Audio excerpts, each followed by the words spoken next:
Boa tarde, amigos e amigas do Observador Político, ouvintes da FM 93, telespectadores da nossa TV. Vamos iniciar aqui a semana com o nosso programa, trazendo informações, atualizando aí do fim de semana e também o que esperar para esta semana. Hoje temos um convidado especial aqui no programa, nosso companheiro de papo de sábado, Carlos Adams, que vai dividir comigo e com César a apresentação do Observador Político de hoje, todos três de forma remota. Então, desde já, a gente já pede desculpa se houver alguma falha na nossa interação aqui. Fica mais complicado os três estando de forma remota, mas vamos lá. Bom, uma ação que une Coca-Cola, Pepsi, Starbucks e tantos outros tipos de negócio, tantas outras empresas no mundo todo, chama a atenção. Essa ação é para retirar a publicidade das redes sociais até que essas plataformas de rede social apresentem um plano, apresentem uma solução para combater as fake news, para combater o discurso de ódio.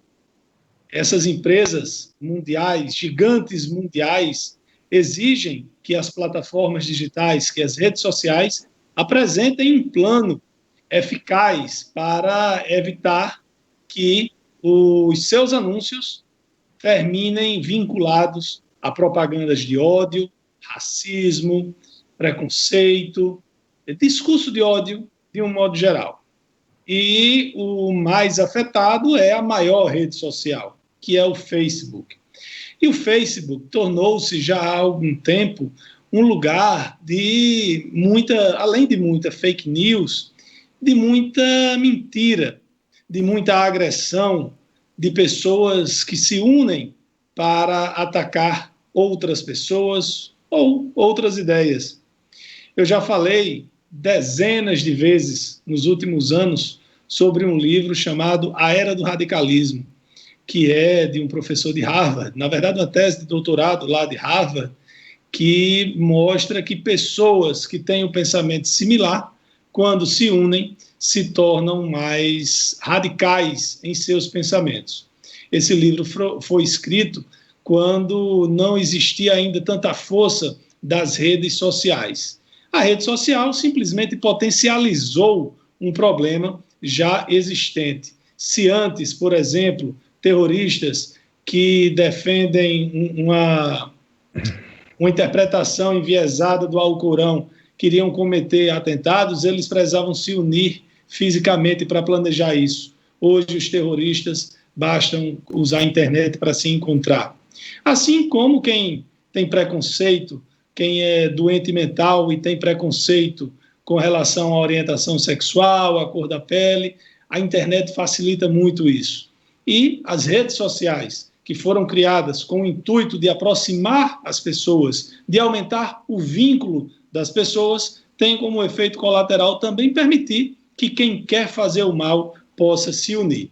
Talvez agora, sentindo no bolso uma pancada forte, as redes sociais, e aí volto a dizer, principalmente o Facebook, tome providências para amenizar o problema das fake news e o discurso de ódio que é tão comum nessas redes sociais. A gente vê que tem pessoas que se escondem, que são covardes, que se escondem atrás de um computador para ficar conversando bobagem e agredindo os outros. Um belo exemplo disso é o ex-ministro da Educação do Brasil, que na rede social parecia um leão.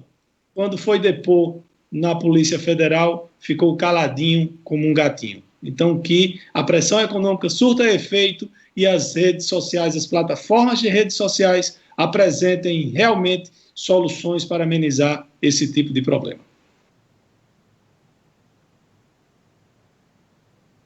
Bora lá, César. Vai comigo? Ligue o microfone e pode começar a sua parte. Boa tarde, Laíri Neto. Boa tarde, Carlos Adams, que hoje aqui dividindo a nossa bancada. Prazer trabalhar com você. Boa tarde aos amigos do Observador Político. Olha, dados da plataforma Regula RN revelam que 234 pessoas com a Covid-19 morreram no Rio Grande do Norte por falta de leitos de UTI e leitos críticos. Esse número representa 24,9% das 937 mortes confirmadas até domingo, ontem, pela Secretaria de Saúde Pública do Rio Grande do Norte.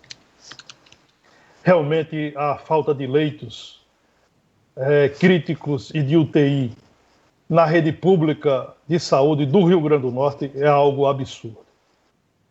A semana começa com 36 pacientes na fila de regulação à espera de leitos críticos. Outros 41 pacientes aguardam a transferência para leitos clínicos. Esses números são de agora de manhã. O número de leitos críticos disponíveis na manhã de hoje era de apenas 14. Incapaz de atender ou capaz de atender apenas a 38,8% das pessoas que aguardam na fila. É o cenário, eu diria, que é o cenário do caos. E esse cenário do caos tem nome e tem sobrenome. Governo Fátima Bezerra. A incapacidade do governo de ampliar a rede hospitalar para pacientes da Covid-19 é algo impressionante. Isso porque não está faltando dinheiro, não está faltando recursos públicos. Há muito dinheiro para investimento. O governo federal, por meio do Ministério da Saúde, enviou para o Rio Grande do Norte dinheiro aos montes, que a gente já divulgou aqui, noticiou aqui amplamente. O Rio Grande do Norte tem recebido muitos recursos do governo federal. O governo federal quase que frequentemente manda dinheiro para o Rio Grande do Norte para o enfrentamento da Covid-19. O que falta, então, é capacidade para investir esse dinheiro de forma correta. Até aqui, o governo não conseguiu, por exemplo, instalar um hospital de campanha. O Rio Grande do Norte talvez seja o único estado do país que não abriu uma unidade especial para atendimento de pacientes da Covid-19. Também não conseguiu ainda cumprir metas estabelecidas pelo próprio governo do estado, como, por exemplo, implantar 170 novos leitos em Mossoró. Até aqui não conseguiu cumprir a metade dessa meta. Reabrir o hospital da Polícia Militar de Mossoró. Até aqui não aconteceu, embora um grupo de empresários tenha recuperado a estrutura física dessa unidade de saúde. O governo também não conseguiu abrir um leito no hospital da Liga Norte-Rio-Grandense do Câncer, o qual o governo contratou por 40 milhões de reais. E muito menos conseguiu dotar os hospitais regionais de estrutura mínima para atender pacientes da Covid-19. Pior do que isso, são os contratos suspeitos que o governo tem feito até aqui, tem celebrado até aqui. A gestão Fátima Bezerra contratou uma organização social de Minas Gerais, sediada em Minas Gerais, chamada de Avanço Social, para essa organização social, SOS, instalar e abrir 30 leitos de UTI, 20 no Hospital João Machado e 10 no Hospital de Macaíba. Até amanhã de hoje, não abriu um só leito para o qual foi contratado. E olha que esse contrato celebrado pelo governo do estado já faz mais de 30 dias. Vou repetir aqui. Já faz mais de 30 dias que o governo do estado celebrou esse contrato de 10 milhões e meio de reais com essa organização social de Minas Gerais para abrir 30 leitos de UTI, 20 no Hospital João Machado e 10 no Hospital de Macaíba. O que gera suspeita é que essa organização social, a Avante Social, lá de Minas Gerais, não tem qualquer estrutura para ganhar um contrato de 10 milhões e meio de reais. Chegou ao Rio Grande do Norte sem nada, sem equipamentos, sem funcionários. Para se ter ideia, essa organização colocou um classificado nos jornais para contratar profissionais. E sem ter prestado qualquer serviço até aqui, pasmem, o governo do estado já pagou quase 2 milhões de reais. Eu vou repetir aqui. O governo do estado já pagou quase 2 milhões de reais a Avanço Social, sem essa Avanço Social ter prestado um só serviço ao Rio Grande do Norte. Isso é um absurdo.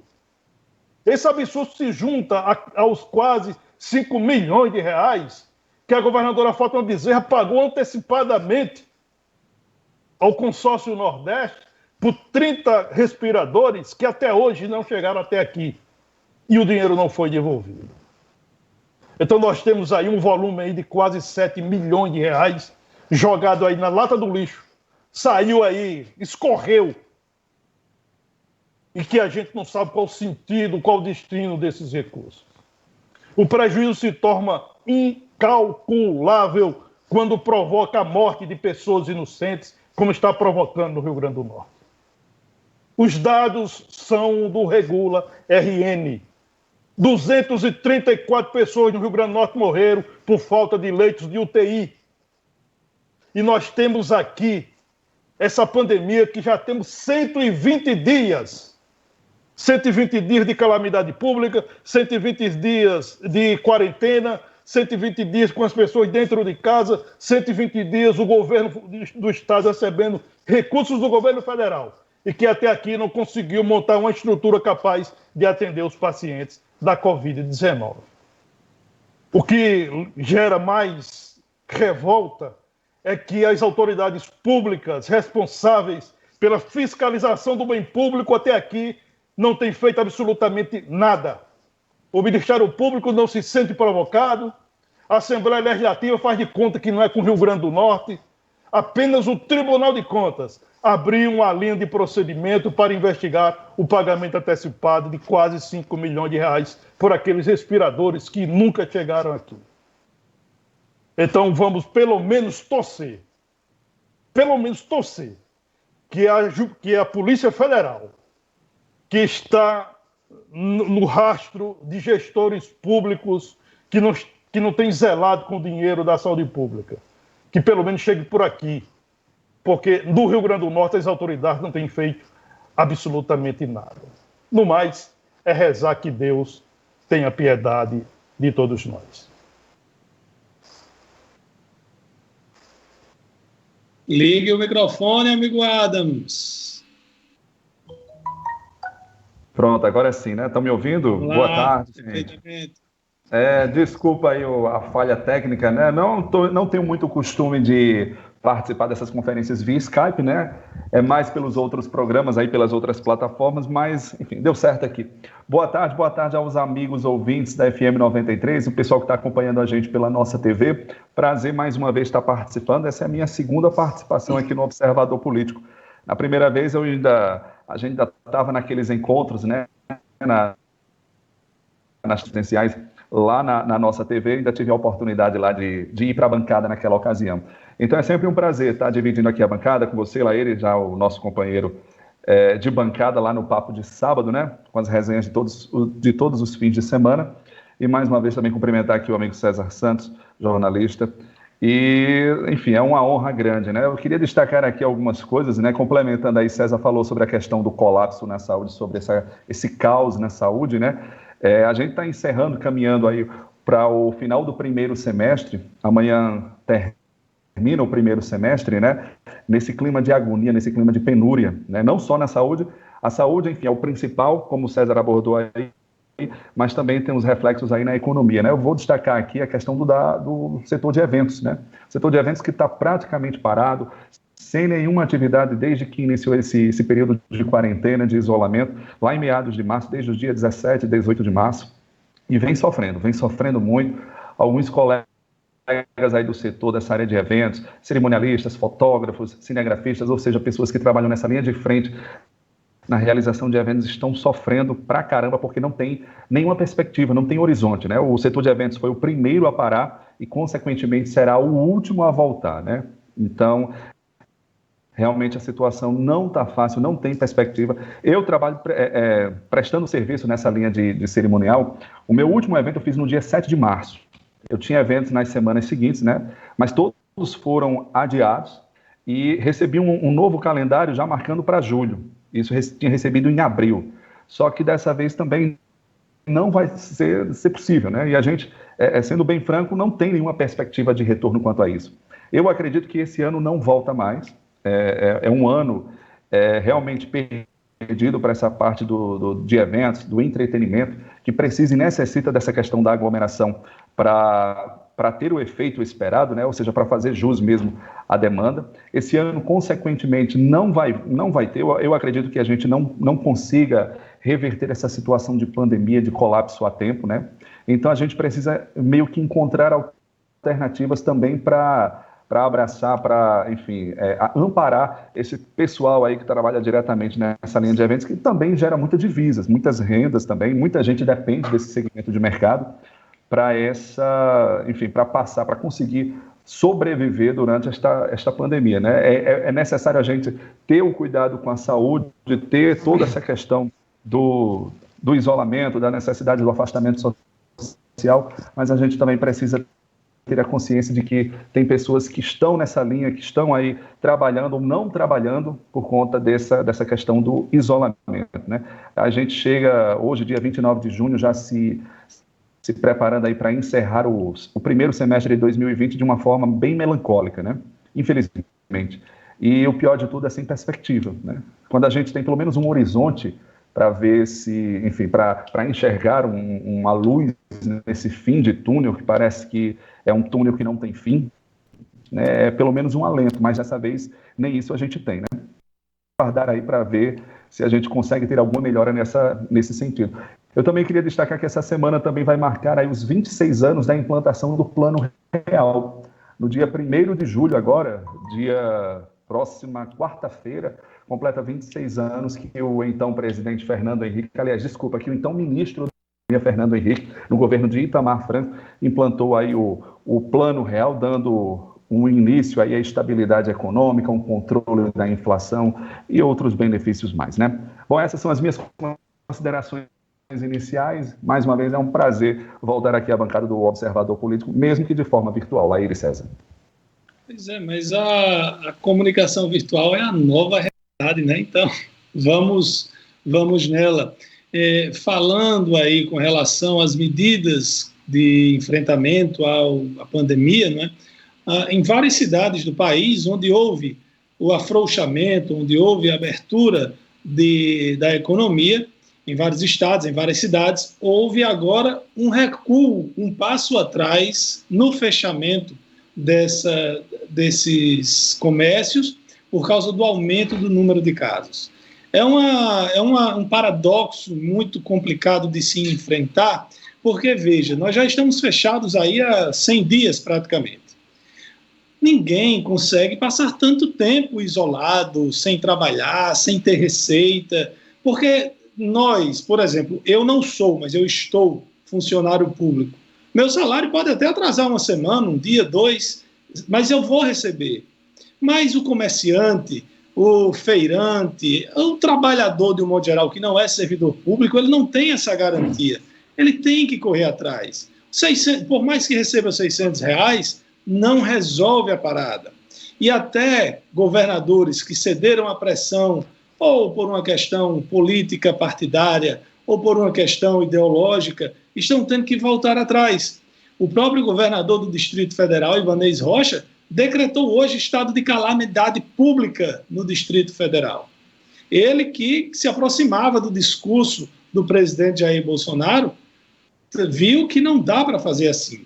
Em outros lugares, o Brasil é um país continental, né? Então nós temos lugares, cidades superpopulosas, como Rio, São Paulo, e nós temos regiões onde a população é mais espalhada, vamos dizer assim.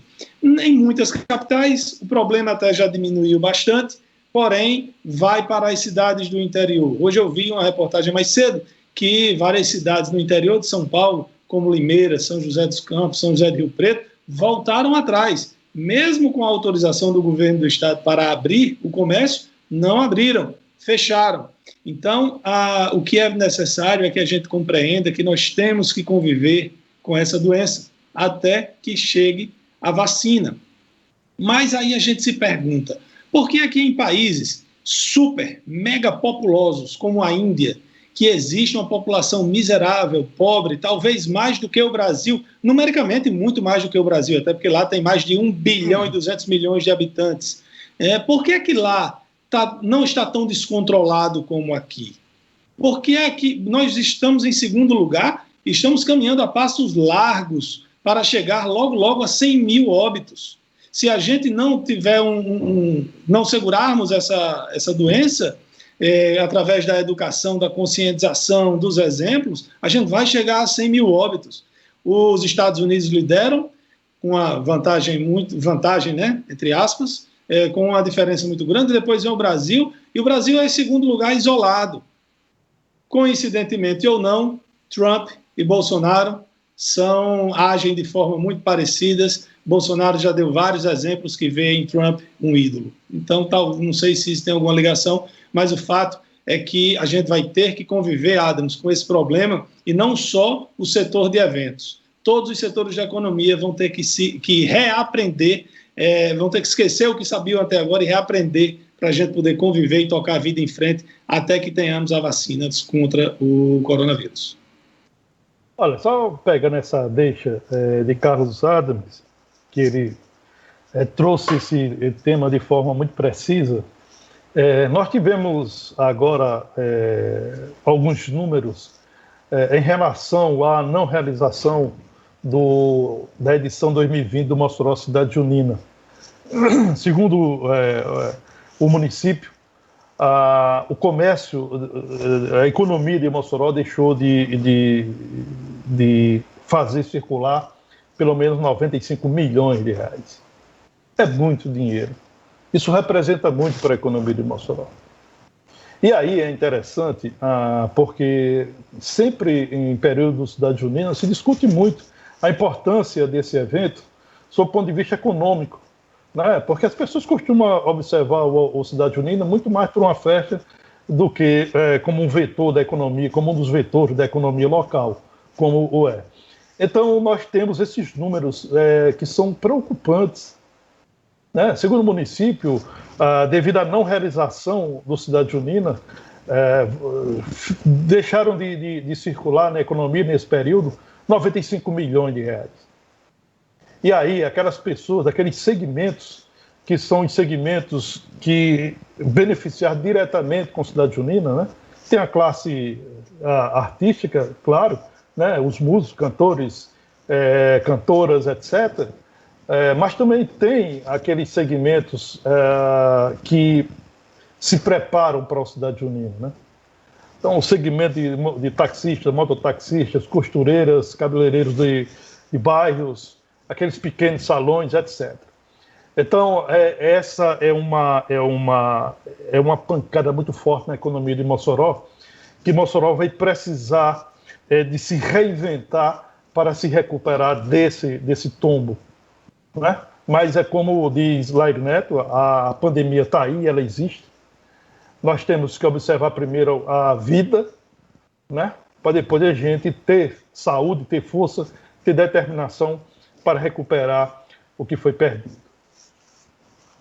Nós tivemos um baque grande, né, César, numa gestão anterior, e agora outro baque que vamos demorar anos para nos recuperarmos. Carlos Adams.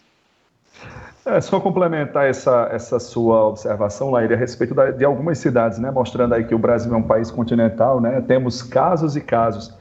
Enquanto a gente observa, por exemplo, algumas cidades recuando, a gente também tem alguns exemplos já de cidades aí meio que saindo dessa zona de perigo, dessa zona desconfortável aí da Covid, que é o exemplo de Manaus, lá no Amazonas. Manaus, quem acompanhou logo no início pôde observar que foi uma das cidades mais atingidas, era constantemente no noticiário nacional, trazendo aquela realidade, aqueles mortos sendo sepultados, né, de uma forma naquelas covas coletivas. Hoje a gente já tem informação de que esse sistema de sepultamento já acabou, né? Eu recebi também informação, aliás, eu conferi a informação de que o hospital de campanha de lá do estado, não sei se é do estado, se é bem do estado ou do município, foi fechado, né? Então são vamos dizer assim, algumas luzes, né, que se acendem no meio dessa dessa pandemia toda, né? Aproveitando também que você falou que algumas cidades estão recuando, né, na questão do isolamento, destacar aqui que teve a Prefeitura de Belo Horizonte, que também teve um recuo grande, ou seja, fechou novamente o comércio não essencial e agora está só funcionando o que é essencial lá em Belo Horizonte, justamente por conta dessa questão do aumento dos casos. No estado de Santa Catarina, o governador, agora eu não sei se foi o governador, se foi alguma prefeitura em isolado, mas eu acredito que seja o governador, que implantou um sistema de isolamento vertical, que é aquele onde apenas os grupos de faixa de risco ficam isolados. Só para complementar essa sua informação aí. Na cidade de Blumenau, né? Na cidade de Blumenau, idosos estão proibidos de utilizarem o sistema de transporte coletivo. Tá funcionando mais ou menos como você falou aí, Carlos Adler. Bom, a gente está aí com a participação do Dr. Laíre e a gente vai chamar agora, depois a gente volta com os nossos comentários. Boa tarde, amigas, amigos do Observador Político, companheiros de apresentação do programa. Ontem, o Instituto Datafolha divulgou uma pesquisa que foi aplicada entre os dias 23 e 24 de junho e ouvindo mais de 2.000 pessoas.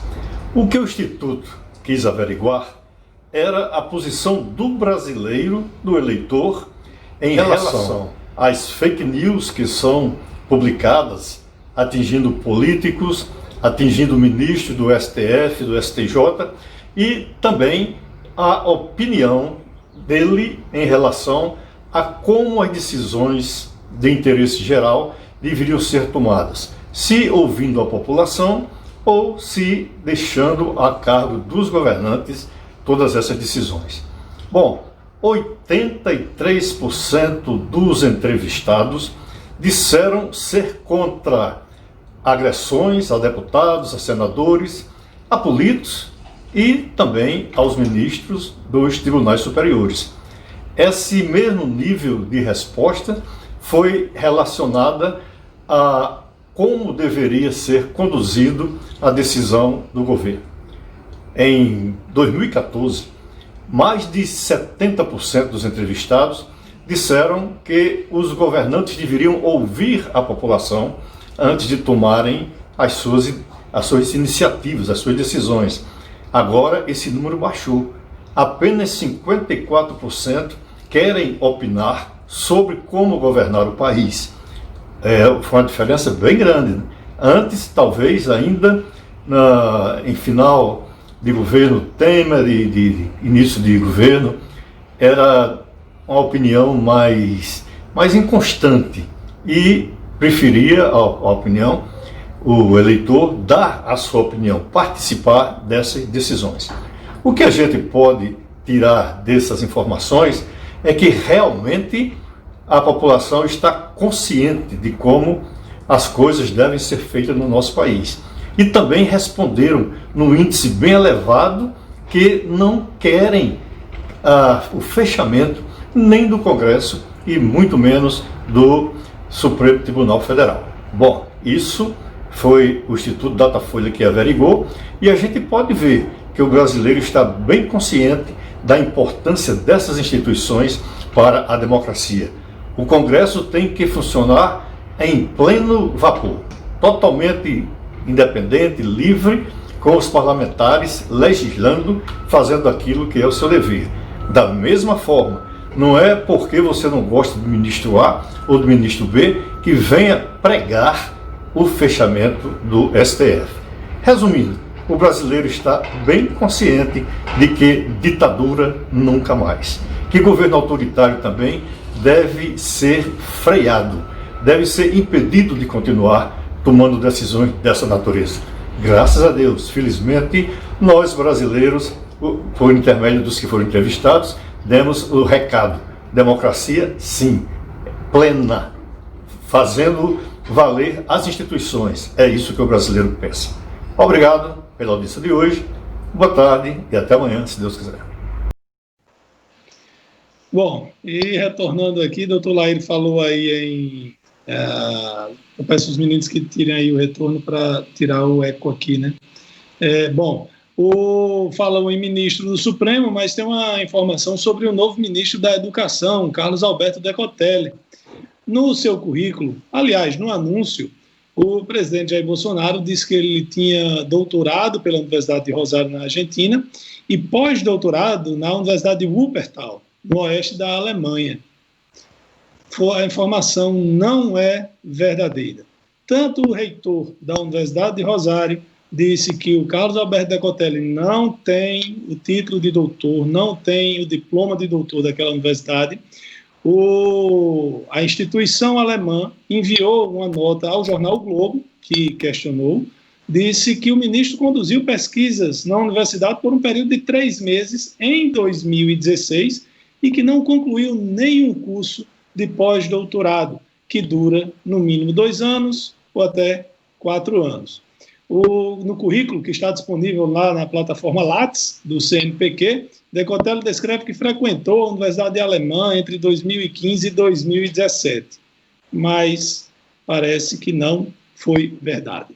E também os trabalhos apresentados pelo agora indicado ministro da Educação também tem muita acusação de plágio, de cópia de outros trabalhos.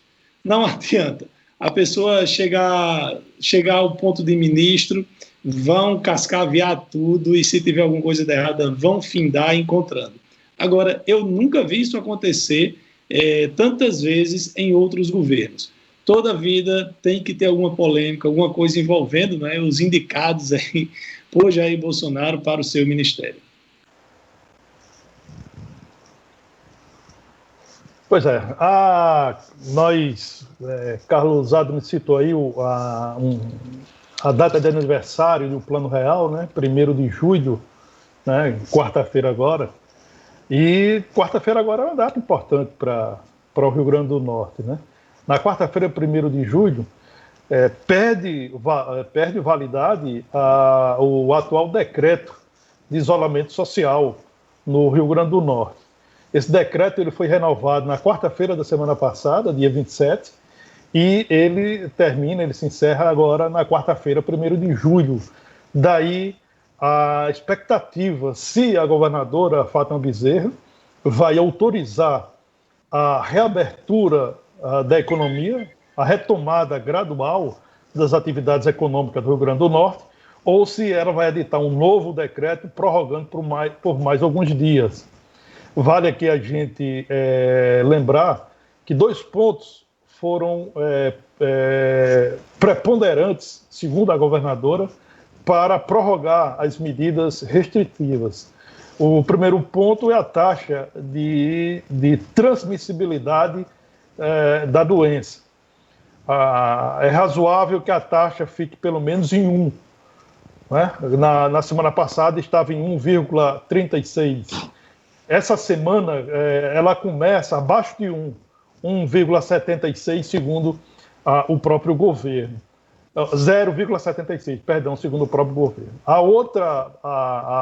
O outro ponto decisivo é a taxa de ocupação de leitos de UTI e críticos para pacientes da Covid-19.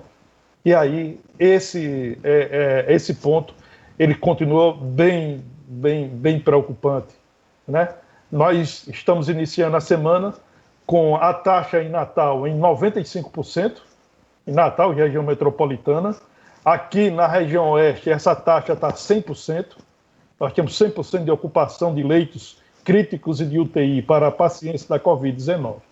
Portanto, havia uma perspectiva do próprio governo de abrir 20 leitos de UTI ontem, domingo, no Hospital João Machado, mas como eu comentei aqui na abertura do programa, a organização social, a Avante Social, não cumpriu o prazo. Pelo contrário, foi para a Justiça pedindo um novo prazo para abrir esses leitos, provavelmente dia 4 de julho, 5 de julho. E, segundo essa organização social, está faltando aí remédios, está faltando alguma estrutura para abrir esses leitos de UTI. Portanto, tem esse cenário aí. Agora, daqui para quarta-feira, temos ainda aí 48 horas, quem sabe, esse cenário vai melhorar, principalmente em relação à ocupação de leitos na rede hospitalar do Rio Grande do Norte. Segundo o governo, segundo a própria governadora, ela só autoriza o reinício das atividades econômicas se a taxa de ocupação estiver em pelo menos 70%. Ou seja, se tivermos pelo menos aí 30% de leitos disponíveis para pacientes da Covid-19. Hoje, nós temos pacientes na fila de espera. César, eu estou acompanhando aqui pelo Twitter a coletiva lá que o pessoal da Secretaria de Saúde faz, diz que hoje 90% dos leitos críticos estão ocupados, né, nesse momento. Agora, você tem a região Natal, Grande Natal, que tem uma ocupação maior, né? O Seridó tinha uma ocupação bem menor, não sei como é que está, e também não sei como é que está hoje a situação aqui de Mossoró. Pois é um cenário que preocupa. Agora, eu penso que o governo vai chegar um momento que vai ter que abrir, vai ter que reabrir o comércio. Nós já estamos caminhando para 120 dias. Nós estamos caminhando para 4 meses de isolamento social. O cidadão, ele não suporta mais. A economia não suporta mais. O próprio governo, através do seu secretário de tributação, o Carlos Eduardo Xavier, afirmou com todas as letras que o Estado não suportaria mais esticar a corda, ou seja, prolongar mais o período de isolamento social. As entidades que representam os segmentos produtivos afirmaram o mesmo. E as entidades, elas entendem que chegou a hora de reabrir, e que reabrir com responsabilidade.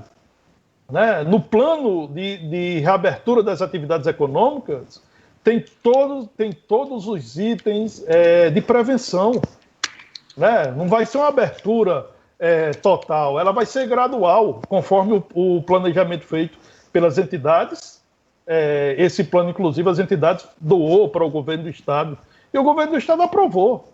Os técnicos do governo do Estado aprovaram esse plano elaborado pelas entidades. Então, existe essa expectativa em relação à decisão da governadora. Eu, particularmente, acho que o governo caminha para autorizar essa reabertura gradual. Na minha concepção, acho que é a melhor medida. Agora, as pessoas precisam colaborar, as empresas precisam colaborar, porque dentro do plano tem todas as medidas de contenção, de prevenção à doença. Acho que se todos se unirem e cada um fizer a sua parte, eu penso que é possível sim reabrir e não retomar os números difíceis, os números complicados da Covid-19. Basta a gente observar aqui que o estado do Ceará está caminhando com seu planejamento, não recuou. Nós já temos quase um mês que o Ceará reabriu as suas atividades econômicas, quase um mês. Não recuou até aqui, porque o planejamento lá está sendo cumprido e está sendo cumprido de forma bem favorável. Deixa eu complementar essa informação que o César trouxe a respeito do Ceará. Bem verdade que o Ceará também atravessou por um período bem crítico aí durante essa pandemia, com muitas mortes, muitos registros, aí, ocorrências de doença. Eu tive acompanhando o Twitter, o governador do Ceará, o Camilo Santana, ele informou que algumas cidades, principalmente daquela região do Cariri, ali em Juazeiro do Norte, Crato, eles ainda continuam no isolamento mais rígido por conta da infestação, vamos dizer assim, da Covid naquela região. Então, o isolamento ainda se faz necessário. Mas em cidades mais populosas, a exemplo da própria capital Fortaleza, esse isolamento, né, essa questão do distanciamento, a reabertura do comércio já está acontecendo já de forma gradual. Eu já tive uma informação, né, eu vi a informação, melhor dizendo, que já estudam também a possibilidade de retorno das aulas presenciais, ou seja, as escolas começarem a retornar agora no finalzinho de julho ou no início de agosto com as suas atividades presenciais, isso lá no Ceará, mais precisamente na região metropolitana de Fortaleza. Eu queria destacar aqui, Laíre e César, já comprovando aqui a nossa audiência, mandar um abraço aqui para um dos chefes lá da universidade, o professor Domingues, que é o vice-reitor, o nosso vice-reitor, disse que está acompanhando aqui, mostrando que o Observador Político tem uma grande audiência mesmo. Viu? Obrigado, professor, abraço. O senhor sabe que tem todo um carinho aqui. enfim, o senhor sabe do meu carinho pelo senhor. E aproveitando também o embalo, só complementar aqui o que o doutor Laíri disse a respeito dessa questão da importância das instituições, do respeito às instituições, eu também concordo, eu acho que é necessário a gente respeitar as instituições, as instituições terem a sua autonomia, isso é extremamente importante, seja do Poder Legislativo, do Judiciário, e eu trago também para a nossa realidade que as universidades, ou seja, as instituições, elas terem a sua autonomia como setor, como autarquia, como uma instituição de fato. Então, eu também concordo nesse sentido. Bom, antes de irmos ao nosso intervalo, trazer a mensagem do nosso patrocinador, que Mossoró já conta com um cemitério particular. O Memorial Jardim das Palmeiras é o primeiro cemitério-parque de Mossoró, um lugar de respeito para aqueles que deixaram saudade. Tenha segurança, conforto e tranquilidade na hora de visitar seus entes queridos que já se foram. Entre em contato através do WhatsApp 84-98117-9701 ou 84-2142-0789. Ou ainda, acesse o site www.mjdp.com.br. Vamos fazer nosso intervalo, daqui a pouco a gente volta com mais Observador Político.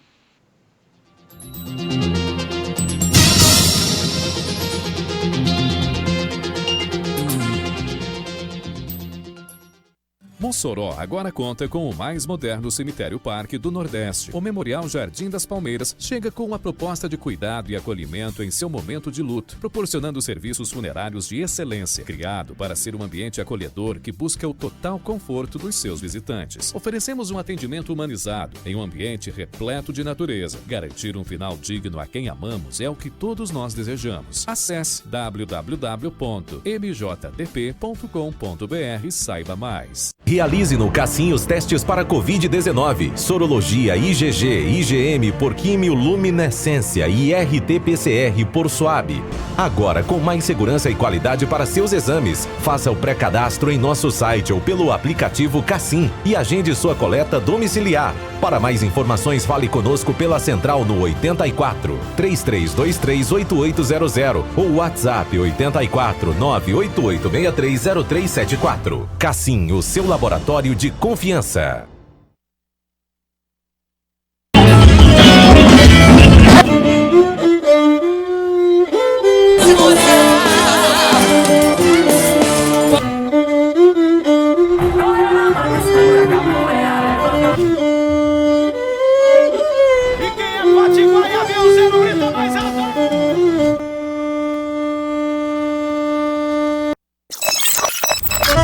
Pensou que não ia ter São João esse ano, né, minha filha? Pensou errado. A TCM Junina leva a melhor festa do ano pra sua casa. Aguarde! Vem ser feliz, te levar pra Mossoró, é tudo que eu sempre quis.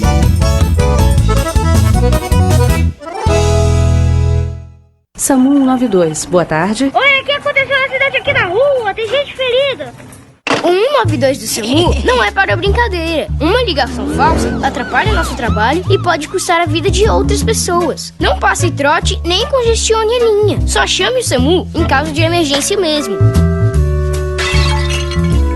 Fale com seus amigos e o pessoal de casa sobre o uso correto do 192 e seja um defensor da vida junto com o SAMU.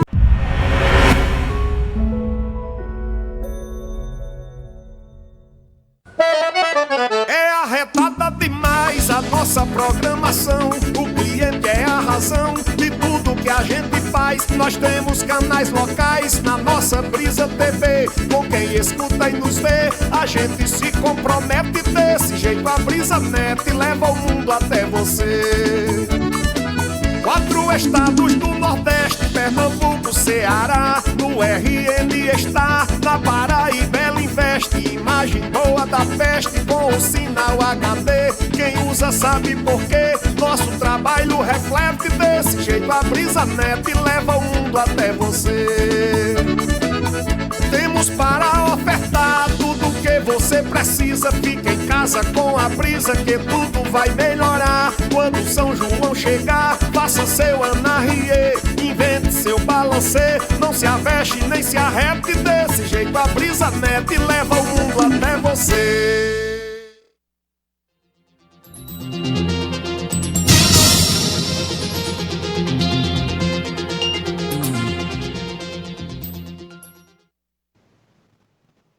Estamos de volta com o Observador Político pela nossa TV e pela Rádio FM 93. Olha, há uma expectativa grande lá em Brasília para esta semana em relação àquela questão das eleições municipais, né, que foi aprovada uma PEC no Senado na semana passada, que transfere para dia 15 de novembro o primeiro turno e 29 de novembro o segundo turno. Só que na Câmara dos Deputados há uma pressão muito grande dos prefeitos, principalmente dos prefeitos, e de partidos do Centrão, para que as eleições não sejam adiadas. Eles defendem que as eleições sejam, a princípio, sejam realizadas ou em outubro mesmo, na data que está prevista no calendário, ou que seja canceladas as eleições e que ocorra a unificação dos pleitos em 2022. Pois bem, o que aconteceu? No fim de semana, um acordo costurado pelos presidentes da Câmara, Rodrigo Maia, e do Senado, Davi Alcolumbre, abriu espaço para que os deputados aprovem a proposta de adiamento das eleições tal como foi aprovada e encaminhada pelos senadores. Pelo acordo costurado com os líderes das duas casas, o Senado aprovará um projeto de autoria do senador Jorginho Melo, que é do PL de Santa Catarina, que prevê a retomada da propaganda partidária. A proposta regulamenta o chamado horário gratuito, estabelece a propaganda partidária gratuita de rádio e televisão, com inserções de 30 segundos no intervalo do programa, da programação nacional.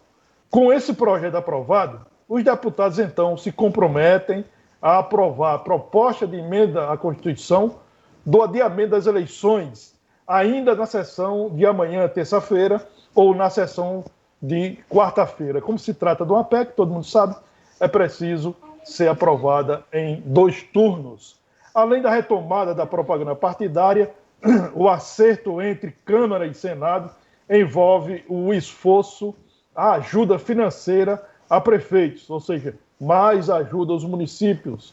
O plano é que eles sejam beneficiados com um socorro financeiro prorrogado até o fim deste ano.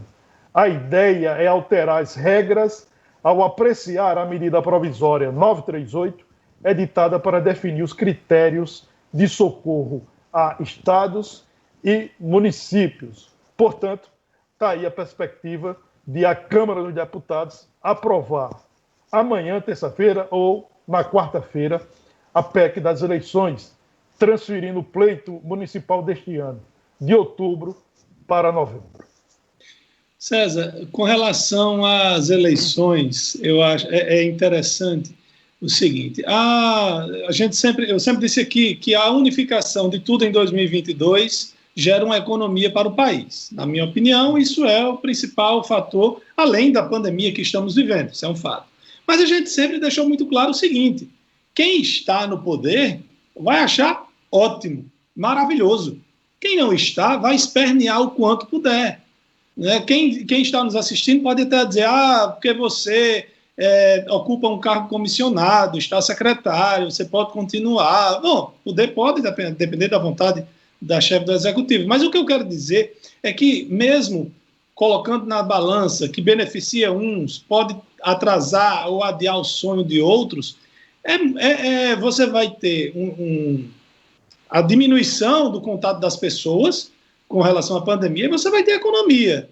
Não é? Aí quem é contra diz, você só está defendendo porque vai se beneficiar. A gente sempre deixou muito claro aqui, esse tipo de coisa, o adiamento das eleições beneficia quem está no poder. A gente não está dizendo que não beneficia, não. E também atrapalha os planos de quem quer tomar o poder, assumir o poder. Mas seria, na minha opinião, muito mais responsável isso. E aí o Congresso já achou uma forma de compensar. Bom, como a gente não vai colocar o mandato dos prefeitos e vereadores para 2022, até 2022, a gente consegue aqui um crédito extra para os municípios de 5 bilhões de reais. 5 bilhões, e veja como a notícia é repassada. Os grandes veículos de comunicação estão dizendo assim, não, vão aprovar assim, assado, mas se derem 5 bilhões aos prefeitos. Eu acho maldade você dizer isso. Porque você não está dando 5 bilhões aos prefeitos, não é para o bolso deles. Você está dando 5 bilhões para as prefeituras. Ok, aí tudo bem você usar assim, né? Mas faz parte da guerra da informação. Né? Quem está beneficiando A, beneficiando B, mas, ao que parece, nós não teremos a ampliação dos mandatos. Nós teremos aí uma mudança de data, o que é preocupante, porque eu falei aqui no começo, vários estados, várias prefeituras que iniciaram a reabertura e não adotaram aqueles critérios tão firmes, estão tendo que dar um passo atrás. Exatamente porque a doença continua muito forte, muito viva entre nós todos. Aí, Neto, lembrando que a última vez que nós tivemos prorrogação de mandato foi em 1976. Não. Foi, os eleitos... Disuí ficou 6 anos na prefeitura? Mas, em 82 a 88? Porque era 6 anos o mandato. Vamos recapitular isso. Os eleitos de 1976 teriam mandato até 1980. Aí, para unificar as eleições em 82, os mandatos de quem foram eleitos em 76 foram prorrogados até 82. Então, por exemplo, em Mossoró, em 76, foram eleitos prefeito e vice-prefeito João Nil da Escócia e Alcides Belo. João Nil da Escócia renunciou em 82 para ser candidato a deputado estadual e Alcides Belo concluiu o mandato. Os eleitos de 82 tiveram mandato até 1988. Não é que esses mandatos foram prorrogados. Então, quem foi candidato em 82 já foi sabendo que o mandato teria 6 anos. Era o mandato de 6 anos, de 83, na realidade, a 88. A prorrogação de mandato ocorreu para os eleitos de 1976. O mandato iria até 80, 4 anos de mandato, só que houve a prorrogação, os militares prorrogaram os mandatos dos prefeitos por 6 anos, para unificar as eleições de 1982. Eu fico, assim, imaginando, César e Laíre, como seria essa eleição, enfim, no meio dessa pandemia, como seria a logística para fazer isso. Eu sou presidente de sessão eleitoral na sessão que eu voto, aqui no Abolição 2, e, assim, a gente sabe, por experiências de outros pleitos, que tem um determinado momento que há uma aglomeração muito grande, principalmente quando abre a sessão, né? De 8 horas até mais ou menos umas 10, 11 horas da manhã, vamos dizer que seja o horário de pico.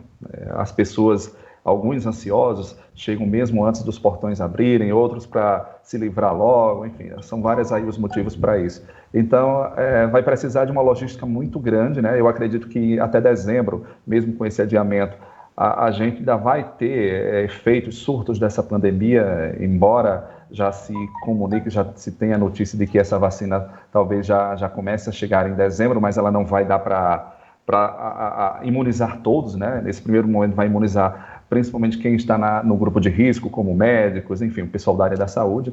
Então, eu fico aqui imaginando qual vai ser a logística, qual vai ser o plano para essa votação, para esses 2 turnos em relação a isso. Nós vamos ter algo novo, porque o próprio cidadão ele pode se recusar a participar das eleições, né? De repente a gente pode ter uma abstenção muito alta. As pessoas podem optar por não votar e justificar o voto, né? No pleito desse ano. Agora, vamos precisar de um pouco mais de tempo para a gente ter uma análise mais profunda e mais precisa, né? A vida está voltando ao normal, a gente já vê Rio de Janeiro já mandou reabrir bares e restaurantes, o Rio de Janeiro já anunciou futebol com torcida a partir de 16 de julho, São Paulo está reabrindo bares e restaurantes, daqui a pouco nós vamos voltar com aulas presenciais, enfim. Em relação ao pleito desse ano, nós vamos ter que aguardar um pouco, se aproximar mais, para saber como é que vai ser o engajamento do eleitor nessa disputa, nesse processo de escolha de prefeitos, vice-prefeitos e vereadores.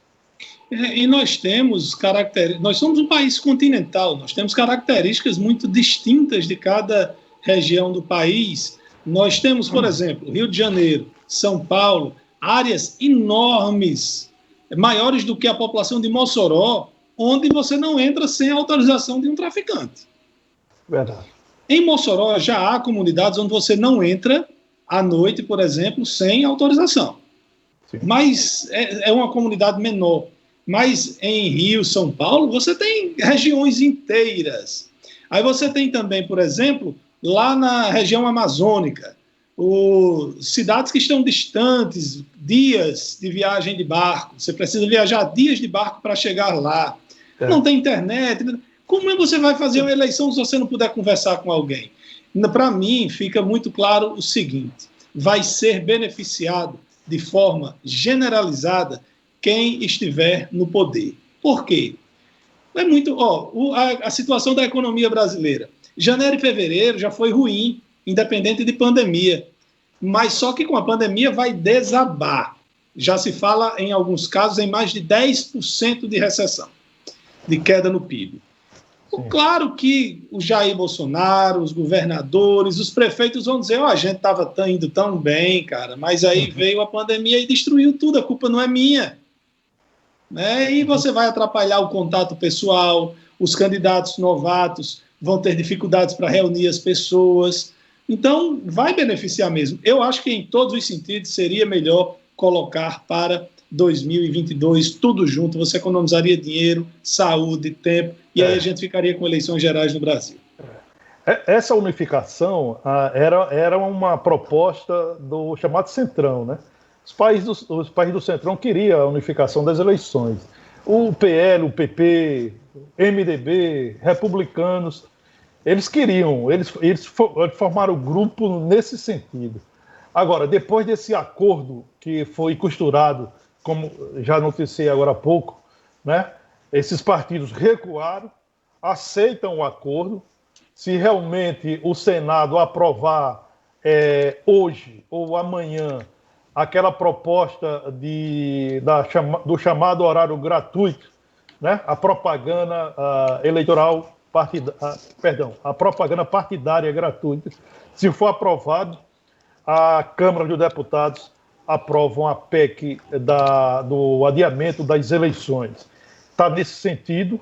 Eu particularmente acho, conversei hoje pela manhã com uma fonte que a gente tem em Brasília, que a gente conversa com uma certa frequência, e ela me disse que a tendência é que as eleições serão realizadas mesmo nos dias 15 de novembro e 29 de novembro, primeiro e segundo turno.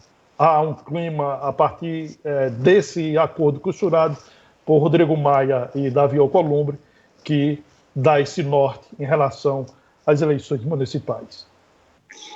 Fica, eu acho, muito em cima, não é? Você vai ter apenas 2 semanas do primeiro para o segundo turno. É uma coisa muito apressada, muito corrida.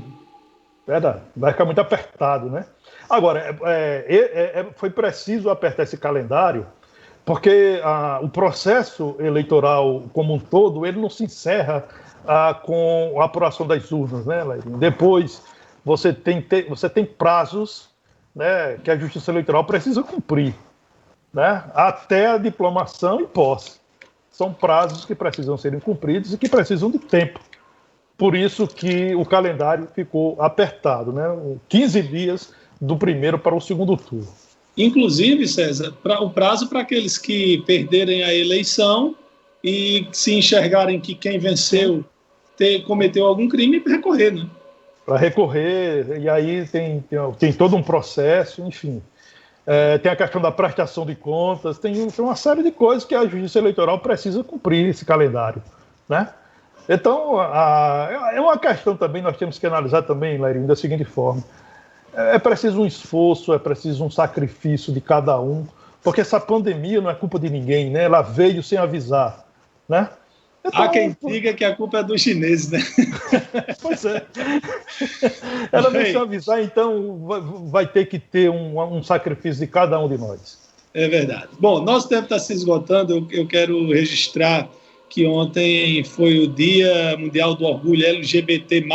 Fala LGBT+, porque tem várias siglas, mas que é um dia para se refletir, para se reafirmar direitos iguais de gays, lésbicas, trans, enfim, todas as letrinhas lá, o direito de todos serem livres, né? O amor é livre e as pessoas podem escolher, aliás, podem seguir as suas orientações e deveriam segui-las sem medo de violência, sem medo de serem agredidos por isso. Eu vejo um imbecil ou outro dizer assim, vamos criar o dia do orgulho hétero. Eu nunca vi ninguém apanhar porque é hétero, nunca vi ninguém apanhar porque é branco, aliás, nunca vi ninguém apanhar porque é de São Paulo, mas eu já vi pessoas serem agredidas por serem homossexuais, já vi pessoas serem agredidas, aliás, nós vemos quase que diariamente, por serem negros e etc. Então, fazer esse registro aqui, porque eu acho muito importante a conscientização. Ok. Registro feito, então. Só para destacar que, enfim, o de ontem, né, esse dia específico, teve um engajamento muito grande. Eu não sei se é por conta também da pandemia ou por conta, enfim, da repercussão que está tendo, mas, enfim, várias empresas apoiaram, inclusive o Congresso Nacional ontem colocaram lá as luzes, as cores do arco-íris lá numa proposição do senador Fabiano Contarato. Exatamente, ficou muito bacana e o presidente lá do Senado, Davi Alcolumbre, aceitou, né? Então, assim, só para fazer esse registro complementar ao que lá ele falou, a gente vive feliz quando a gente, enfim, respeita, né? Você não é nem obrigado a aceitar, mas você é obrigado a respeitar, e tem uma tag que está circulando e que circulou bem ontem, é que não existe coisa pior do que se odiar do que o amor. Então, é assim que eu me despeço de hoje. Boa tarde a todos. Foi um prazer mais uma vez participar aqui do nosso Observador Político e até uma próxima oportunidade, Laíris César. Obrigado, Carlos Adams, pela contribuição. Obrigado a todos pela audiência. Tenham todos uma boa tarde, uma semana maravilhosa, se Deus quiser. César. Olha, ser feliz sem motivo é a mais autêntica forma de felicidade. Carlos Drummond de Andrade, para iniciar a semana. Uma boa tarde a todos e até amanhã.